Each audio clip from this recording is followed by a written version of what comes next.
Briga no STF não se esconde mais nas entrelinhas. Resta saber quem vai ganhar. E antes de a gente entender todos os detalhes dessa divisão histórica, já inscreva-se no nosso canal.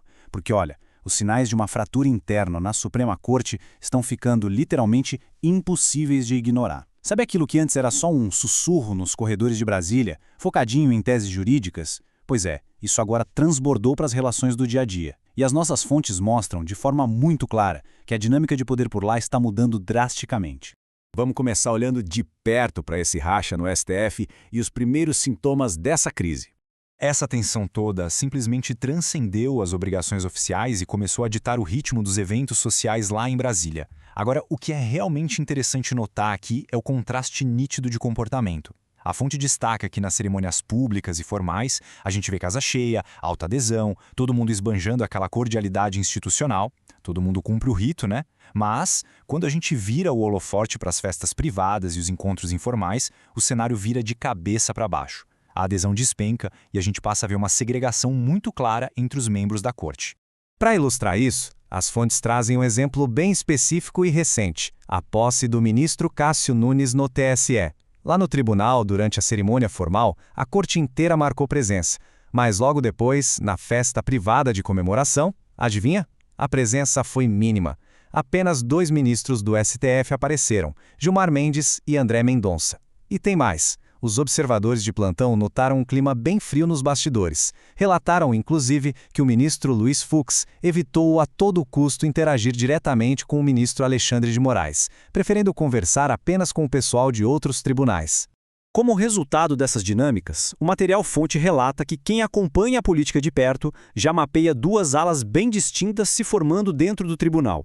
De um lado, existiria um grupo mais alinhado ao ministro Edson Fachin.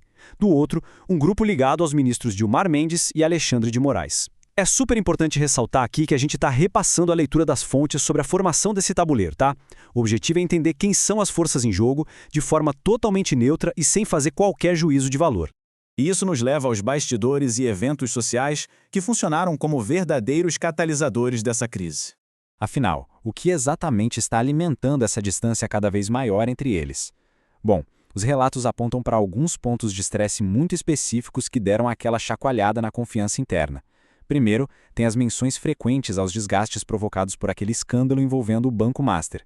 E segundo, desentendimentos bem pesados sobre as regras de distribuição de processos. A fonte cita especificamente o caso Marília, em que o trâmite processual gerou críticas diretas e abertas entre os ministros. Essas controvérsias começaram a trincar o famoso espírito de corpo, sabe? Aquela união que historicamente sempre blindou a corte contra os ataques que vêm de fora. Certo, vamos mergulhar de cabeça nisso aqui, a disputa da dosimetria e as penas de janeiro. Hoje, o grande ponto de atrito é um debate interno gigantesco sobre uma questão que parece técnica, mas que tem um impacto político colossal. Para a gente entender o tamanho desse furacão, primeiro precisamos definir dosimetria. De forma bem simples, no meio jurídico, é o cálculo que o juiz faz para aplicar a pena exata a alguém que foi condenado, sempre seguindo a lei. E a grande discórdia do momento gira exatamente em torno das penas aplicadas aos réus dos atos de 8 de janeiro, que variam de 14 a 17 anos. É o debate sobre o peso exato dessas penas que está aprofundando o racha interno como nunca antes. Esse impasse fica claríssimo quando a gente contrasta os 2 lados da moeda. De um lado, a fonte revela que supostamente existia uma espécie de acordo interno preliminar, uma modulação, com a ideia de ajustar ou até reduzir essas penas lá na frente. Mas do outro lado, vemos a postura rígida de alguns ministros, liderados por Alexandre de Moraes, defendendo a manutenção daquelas penalidades originais fortíssimas de até 17 anos. Esse aparente recuo em relação ao tal acordo de modulação teria deixado ministros como Fux e Fachin profundamente frustrados. E como isso termina? A fonte traz uma observação muito pertinente do ex-presidente Michel Temer. Ele antecipa que, para colocar panos quentes e acalmar os ânimos, o tribunal deve acabar validando a modulação dessas penas num futuro próximo, com a expectativa de que isso pudesse acontecer até o final de maio. Mas olha, mesmo com a previsão desse possível acordo, a análise da fonte suspeita que, nos bastidores, a panela de pressão vai continuar fervendo dos 2 lados. Vamos seguir em frente e ver como tudo isso ganha ainda mais proporção com as pautas decisivas que estão em jogo. Porque no meio de toda essa tensão cortando o ar, o ministro Edson Fachin tomou uma atitude de peso e colocou na pauta casos gigantescos que envolvem literalmente bilhões de reais. Nós temos 4 temas críticos batendo a porta agora: o projeto da Ferrogrão, as regras sensíveis da reforma trabalhista, a redistribuição dos royalties do pré-sal e a definição sobre o mandato tampão lá no estado do Rio de Janeiro. Ou seja, uma corte que está visivelmente dividida está prestes a bater o martelo sobre questões que vão ditar os rumos do país. Para você ter uma noção das acostas econômicas na mesa, a Ferrogrão é um projeto logístico absolutamente vital. Estamos falando de uma ferrovia feita para ligar o Mato Grosso à Amazônia, para escoar a exportação de soja pelos portos do norte. É algo que muda a geografia logística do Brasil. Junto com isso, o tribunal vai mexer na reforma trabalhista de 2017, especialmente nos custos para quem decide entrar com ações na Justiça do Trabalho. O grande ponto de interrogação é que essas alas rachadas da corte têm visões totalmente diferentes e dão apoios distintos para essas medidas vitais. E se a gente olhar para os estados, a pressão é tão grande quanto. Existe uma urgência de cifras bilionárias, especialmente para o Rio de Janeiro, sobre como redistribuir os royalties da exploração de petróleo do pré-sal. Era um processo super sensível que estava completamente travado. Além disso, tem um imbróglio jurídico sobre as regras de sucessão política caso o Rio precise de um mandato tampão. É um peso absurdo caindo no colo de ministros que, no momento, estão no meio de um fogo cruzado interno. Então, o que tudo isso significa para o nosso sistema? É aí que entra o papel da República.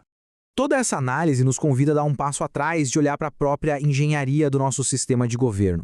A perspectiva que a fonte traz para fechar o raciocínio é genial. O autor diz o seguinte: poder sem controle é ditadura. O conceito inteiro de uma república nasce da premissa de que os seres humanos sempre buscam mais poder. Então essa estrutura foi criada de propósito para que os poderes e os membros que fazem parte deles funcionem como limites uns dos outros. Olhando por esse ângulo, ter ministros discordando e até brigando fortemente não seria exatamente um defeito, mas sim o sistema republicano fazendo exatamente o que ele nasceu para fazer: evitar o controle absoluto por uma única visão.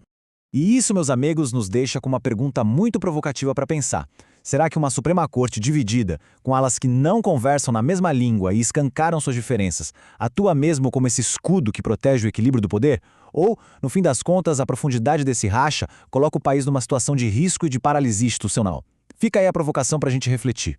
Muito obrigado por acompanhar mais essa análise aprofundada com a gente. Fica o convite para continuar explorando o funcionamento das nossas instituições. Até a próxima.